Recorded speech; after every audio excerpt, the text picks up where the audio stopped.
ఉషోదయం ప్రేమించు కాపరి ఉషా కిరణాలు ఉదయకాలపు వాక్య ధ్యానమునకు మిమ్మల్ని ఆహ్వానిస్తున్నాం. ప్రార్థన. మమ్మల్ని మిక్కిలిగా ప్రేమిస్తున్న పరలోకపు తండ్రి, ఉదయకాల సమయానికై వందనములు. మరి యొక్క దినమును మాకు అనుగ్రహించి మమ్మల్ని నడిపిస్తున్న విధానాన్ని బట్టి వందనాలు చెల్లించుకుంటున్నాం. ఈ ఉదయకాల సమయంలో మాతో మాట్లాడు. కార్యక్రమం వీక్షిస్తున్న ప్రతి ఒక్కరిని ఆశీర్వదించి నీ కృపచేత నడిపించమని యేసు పరిశుద్ధ నామమున అడిగి వేడుకుంటున్నాను పరమ తండ్రి, ఆమేన్. ఈ ఉదయకాలమున ఇర్మియా గ్రంథము 18వ అధ్యాయము మొదటి 3 వచనములను చదువుకుందాం. యెహోవా యొద్ద నుండి ఇర్మియాకు ప్రత్యక్షమైన వాక్కు. నీవు లేచి కుమ్మరి ఇంటికి పొమ్ము, అక్కడ నా మాటలు నీకు తెలియజేతును. నేను కుమ్మరి ఇంటికి వెళ్ళగా వాడు తన సార మీద పని చేయుచుండెను. దేవుని యొక్క వాక్యము లేకపోతే దేవుని యొక్క మాటలు, లైన్ రిపీట్ చేస్తున్నాను. దేవుని యొక్క వాక్కు ప్రవక్త అయిన ఇర్మియాకు ప్రత్యక్షమై, కుమ్మరి ఇంటికి వెళ్ళము, అక్కడ నీతో నేను మాట్లాడతానని చెప్పి ఆయనను కుమ్మరి ఇంటికి ప్రభువు వెళ్ళమని చెప్పిన కార్యమును మనం చదువుకున్నాం. కుమ్మరి తన యొక్క చేతితో చేస్తున్న మట్టి పాత్ర తన చేయి జారిపోయి అది విరిగిపోయినప్పుడు అదే జిగట మన్నుతో మరి యొక్క పాత్రను కుమ్మరివాడు చేయటము ఇర్మియా చూసినాడు. దేవుని యొక్క వాక్కులు అప్పుడు ప్రత్యక్షమై, ఇలాగనే నా ప్రజలైన వారు నా చేతిలో ఉన్నారు, వారు జిగటమన్నులాగా జారిపోయినను విరిగిపోయినను నేను వారిని మరలా బాగు చేసి ఒక పాత్రగా చేసుకొనగలను అన్న కార్యమును తన యొక్క సేవకునికి ప్రభు చెప్పటం చూడగలం. మన జీవితంలో ప్రభు ఇది ఎంత సత్యముగా ఉంచి ఉన్నాడు, ఎంత నిజముగా మనకు సంభవిస్తున్నదని మనం గ్రహించుకోవాలి.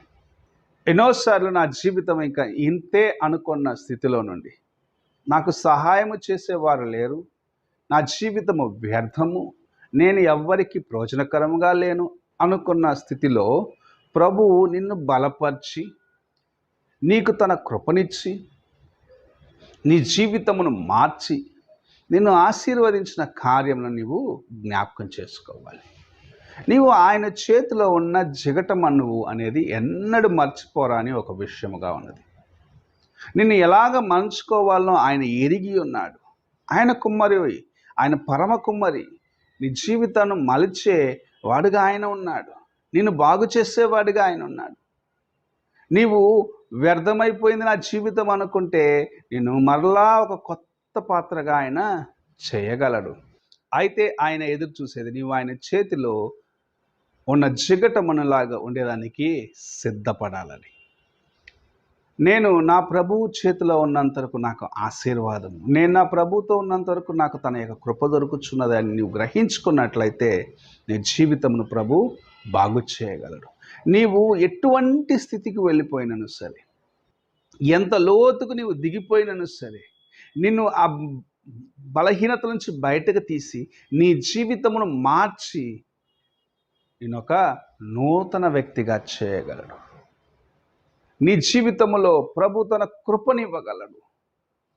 నిన్ను ఆయన సంపూర్ణంగా నీ యొక్క పాత ఛాయ కూడా నీ పైన లేకుండా బాగు చేయగలడు. నేను కొంతమందిని ఎరుగుదును.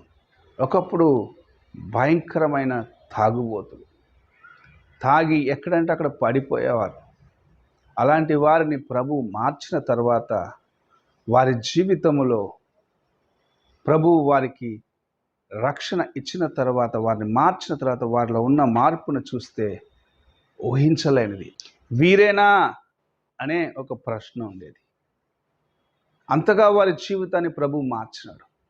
తాగి వారి యొక్క నిజస్థితిని గ్రహించుకోలేని స్థితిలో వీధులలో పడి ఉన్న వారిని ప్రభు మార్చినప్పుడు గొప్ప విడుదలను ఆ కుటుంబం కూడా చూడగలిగినది.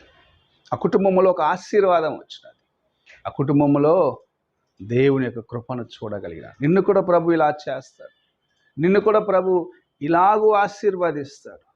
నీవున్న బలహీనత నుంచి నిన్ను తీసి ఒక నూతన వ్యక్తిగా చేసి నీలో ఉన్న పాపపు అలవాట్లన్నిటిని తీసివేసి నిన్ను కొత్తమైన మనిషిగా మార్చి నిన్ను ఆశీర్వదిస్తాడు, నీ కుటుంబాన్ని ఆశీర్వదిస్తాడు, అనేకుల మధ్యలో నిన్ను సాక్షిగా ఉంచగలడని దేవుని యొక్క వాక్యం సెలవిస్తున్నది. ఈ ఉదయ కాలమున నీవు దేవుని చేతిలో ఉండేదానికి ఆశిస్తున్నావా?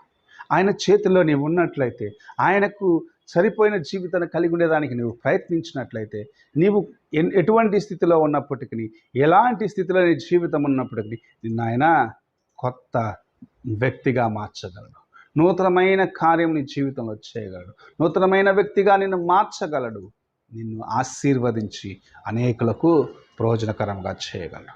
నీవు ఎలాగున్నావో, నీ జీవితము ఎలాగున్నదో ఒకసారి పరీక్షించుకో. ఆయన చేతిలో ఉన్నట్లయితే నిజముగా నీవు ధన్యురాలువే.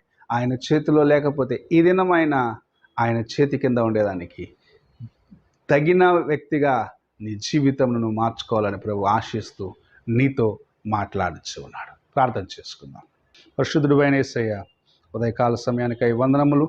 మాకిచ్చిన నీ వాక్యంను బట్టి స్తోత్రములు చెల్లించుకుంటూ, నీ చేతిలో ఉన్న జగటమన్నుగా మా జీవితం ఉన్నట్లుగా సహాయము చేయమని, నీలో ఎదిగి ఫలించే కృపను దయచేయమని యేసు పరిశుద్ధ నామమున అడిగి వేడుకుంటున్నాను పరమ తండ్రి. ఆమేన్. తండ్రి అయిన దేవుని ప్రేమ, కుమారుడైన క్రీస్తు కృప, ఆదరణకర్త అయిన పరిశుద్ధాత్మిక సహవాసము ఇప్పుడును ఎల్లప్పుడూ తోడై ఉండి సదాకాలము నడిపించునుగాక. ఆమేన్.